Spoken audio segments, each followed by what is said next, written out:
Hi, everyone. Thank you so much for joining me today. I hope you can hear me. If you can just please um, put something on the chat that you're able to hear me and see me, that would be very helpful. I was having a little issues joining, but if someone can let me know so I can get started.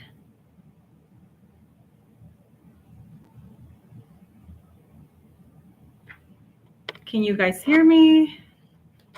Can someone let me know in the chat?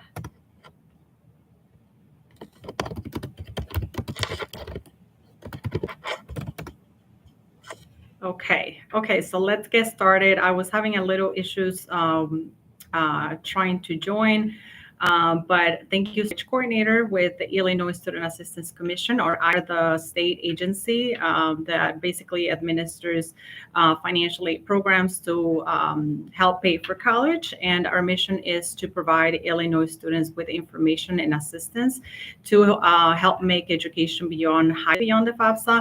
I'll go over some housekeeping items in our YouTube page. And if you have questions during this session, please use the Q&A option at the bottom of the right-hand side of your screen.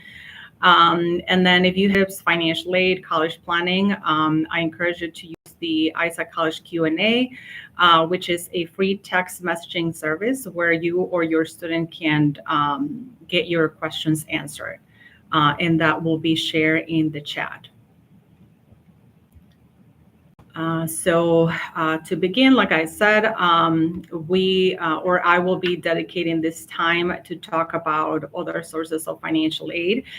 In addition to the financial aid, your student may be eligible to receive through federal and state programs, or in other words, by completing the free application for federal student aid or FAFSA. Specifically, I will be covering information on scholarships. So it's going to be for about 30 minutes. And so to begin, as you all know, it is important to consider considering searching for scholarships as early as possible, especially because even if a student is eligible to receive the maximum amount of financial aid through state and federal grants, the maximum amount a student could receive in grant money is a little bit over $15,000 per year in what is don't need to pay back. But again, this is only if the student is eligible to receive the maximum amount. We know the cost of education is high, and $15,000 alone will not cover the full tuition for four-year institutions, especially private colleges and universities. As you may know, those colleges are, the tuition and fees are high. Some run from like $30,000 to $40,000, $50,000 a year. So investing, time searching for scholarships is something we can do with our children starting as early as possible. I usually suggest families to start doing the research from freshman or sophomore year in high school. So to begin, I wanted to mention that scholarships are a type of financial aid that is awarded. It could be based on talent or community involvement. And there are many sources of scholarships, including colleges and universities. Private ISAC administers some scholarships, and we'll be providing some information for you to look those options as well. So scholarships can have different requirements, right? So not all scholarships or not all applications will be the same when your student apply, but they all have a consistent set of in a couple of minutes. So where can your students search for scholarships, right? So this question it's a question that we all have, like where can we start searching for those scholarships. I would say for those who are in high school, if have them talk to their high school counselor, as they may know about local scholarships and can provide access to the school's database of scholarships. For instance, I visited a high school last year, 2 years ago, and in addition to providing the students access to their school database, the school was also providing parents with printouts with a list of different scholarships with information to the students, but also to the parents, so we can support them in completing applications or just reminding them about the different resources. Again, these might vary from school to school, but that's an option to start looking into the different options or resources that your high school may have. Another place where your student can start looking into scholarships are community organizations and churches, as they often offer scholarships to local students in your community. It's important for your students to build their support network, at information on scholarships, and just to share a little bit about when my younger brother was in high school. He was very involved in and outside of his high school, and programs outside of the school, and through the network that he was able to build and the people that he knew, he was referred to a lot of scholarship opportunities, and he applied to some or many, and for the most part, his 5 years in college were covered. So basically, he didn't get any loans, and again, he received financial aid through state and federal programs. But like I mentioned earlier, even if he qualified for the maximum amount, he went to a private school, which at the time was about $38,000. So again, for the most part, he was able to cover the rest of the tuition through scholarships. Um, Another place, sometimes your employer may offer scholarships for your dependent children. So I would suggest looking into that. We don't lose anything just by asking, right, or investigating. And I just learned 2 years ago that some local union for construction employees offer scholarships for their children. Some colleges also offer the benefit for their staff and their dependents. And also some hospitals have those benefits for their staff. So it is important these are just examples, right? You can always ask your employer if that could be a possibility. Again, the more resources we look, the better prepared we are for, when the time comes that you will need this money. Also, your student can search on their preferred college's website, as many institutions offer scholarships for their own students. So colleges' websites can be a great resource to find unique scholarship opportunities being offered by their college. Your student is or will be attending, or sometimes colleges also have links for external scholarships as well. So it is important for your student to look for scholarships within the admissions.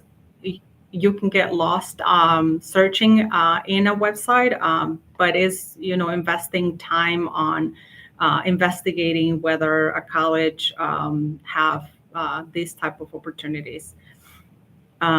Also, like I mentioned, scholarships on the college's websites can be unique to each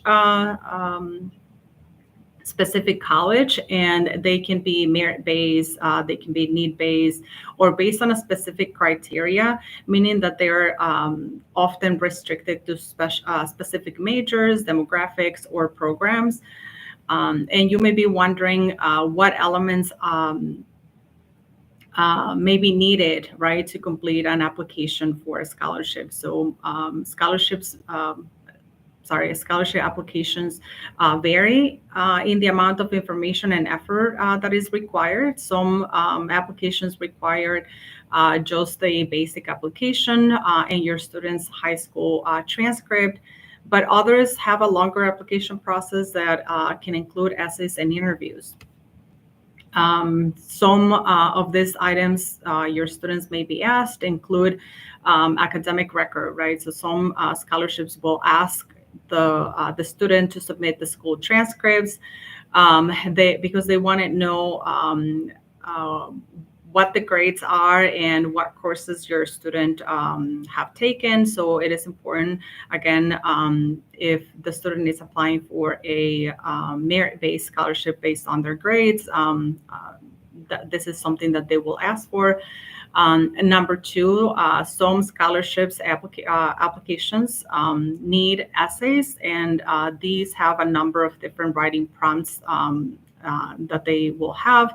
I know a lot of our students that don't like the writing aspect, right? But it is important to encourage them to seek for advice or to ask someone to proofread their essay.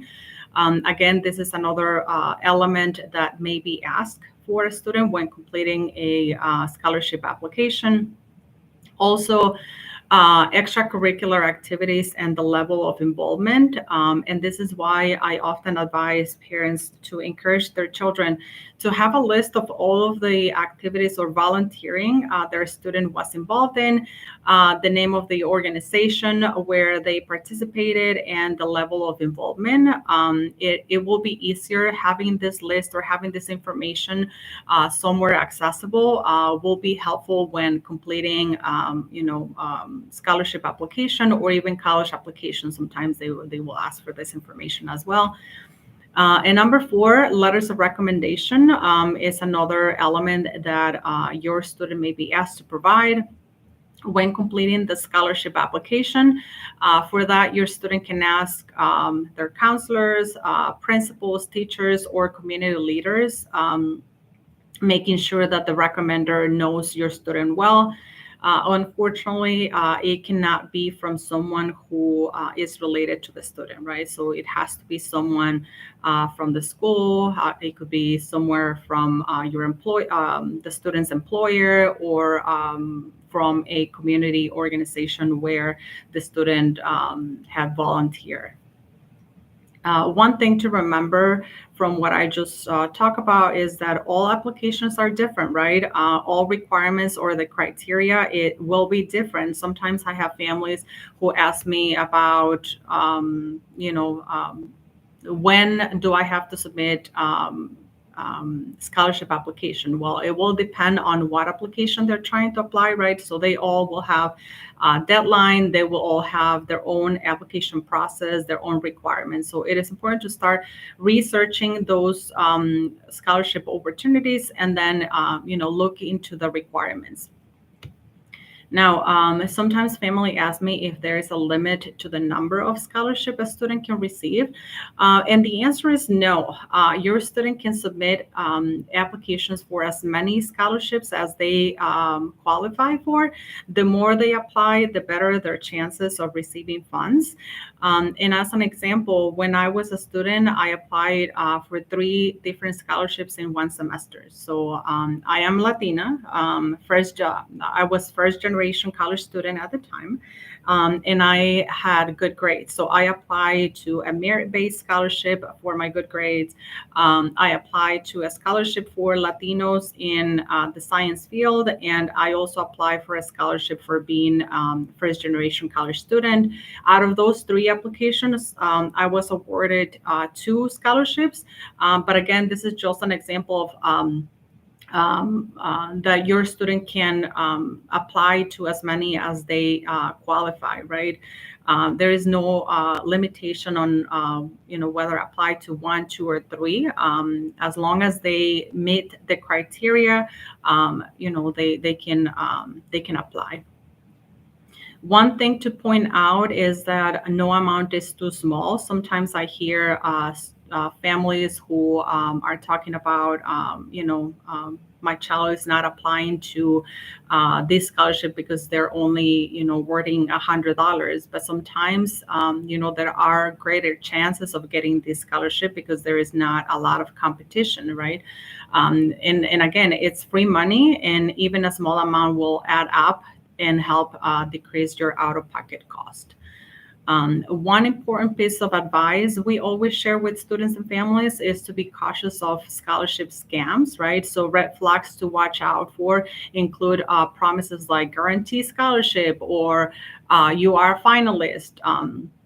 Be cautious of offers that seem too good to be true, and protect your personal information, right? Never share your personal information with unfamiliar websites. Always consult with either a counselor or a teacher, or you can always get in contact with us regarding, the websites, just to make sure. And last but not least, do not pay money for a scholarship search. I always tell families that it doesn't make sense to pay money when you're searching for scholarships, because you're actually looking for money, right, to help pay for college. So never ever pay money for a scholarship search. In terms of resources for researching for searching scholarships, in addition to the ones I mentioned, your student can look into our website for specific scholarship ISAC offer. Also, your student can create an account in apply.com/ISAC. We will be sharing this information in the chat. And again, the apply.com is a scholarship search engine that can help your student find the best scholarship for them. We offer free services. If you need assistance in this process, we are here to support you. As I mentioned, we have ISAC reps around the state, all over the state, and they can help you. They can meet with your students virtually. They can meet in person.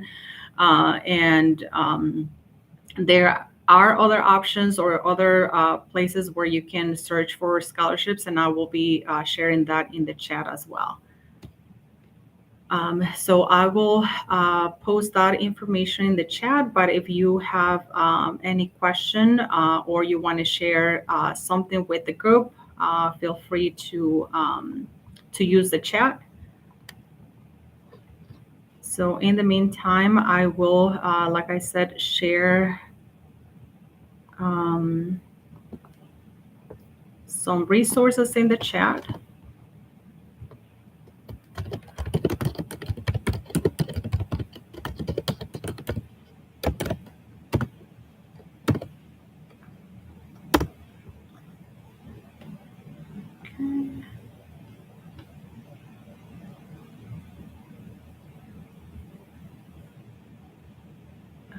So I just put in the chat the apply.com/ISAC. So there, basically, the student creates an account based on the information that the student shares. The filters the student uses, the student will have a list of different possible scholarships the student can apply to. Again.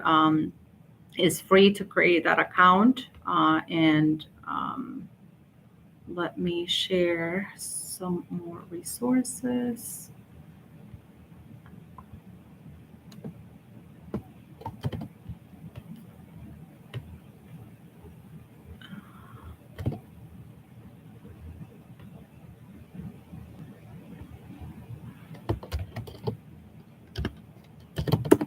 So this next one is a link where you can find the different programs through us for the scholarships through ISAC.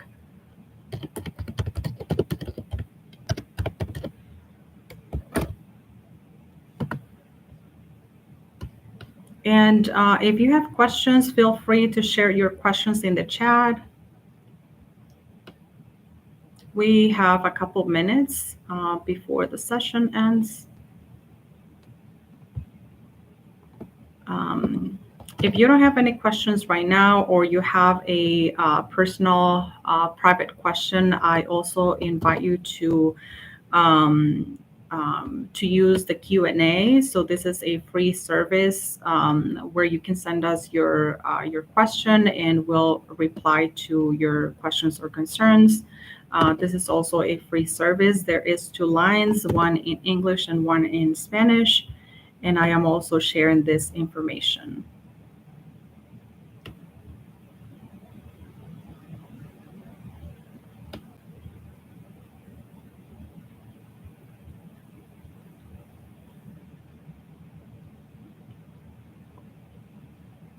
Also, I wanted to invite you all to share this information with other families. Share the link for the YouTube Live so they can join us. I'm trying to do one session every month. It is important that you share this information with others, students, parents, or all welcome to these sessions. And again, we have a couple of minutes. If you have questions, concerns, you can send us, you can share your question in the chat.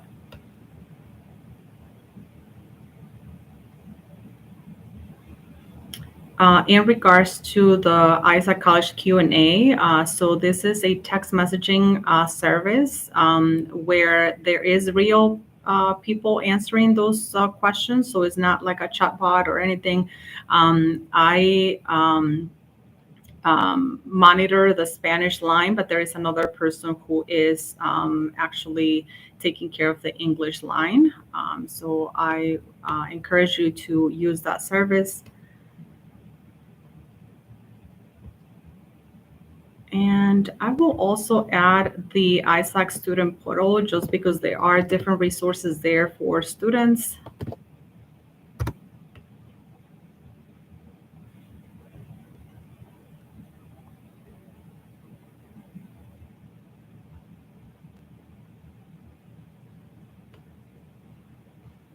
Okay, so this is all I have. A couple more minutes. If you have any question, share it in the chat.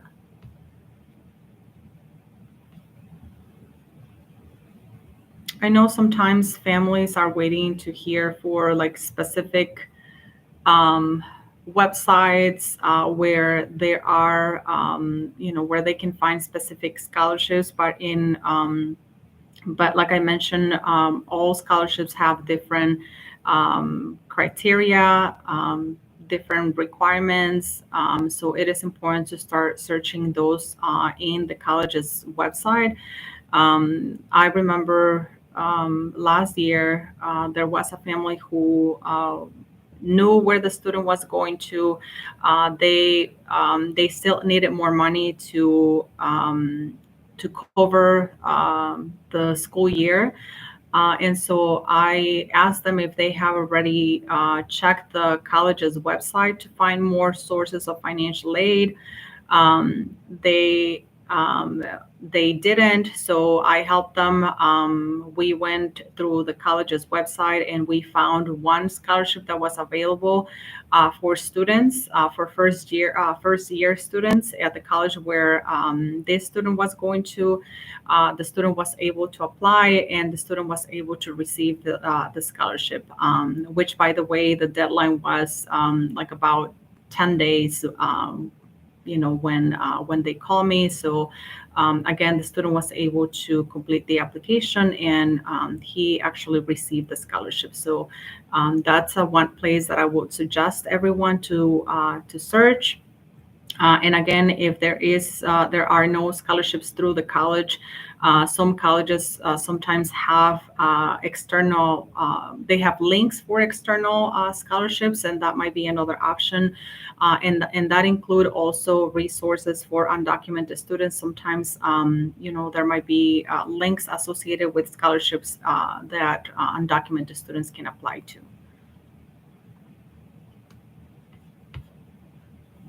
Okay, so I don't see any questions in the chat. With that, I want to thank you, all of you, for joining me tonight. Thank you so much, and enjoy the rest of your day. Thank you, and have a good night.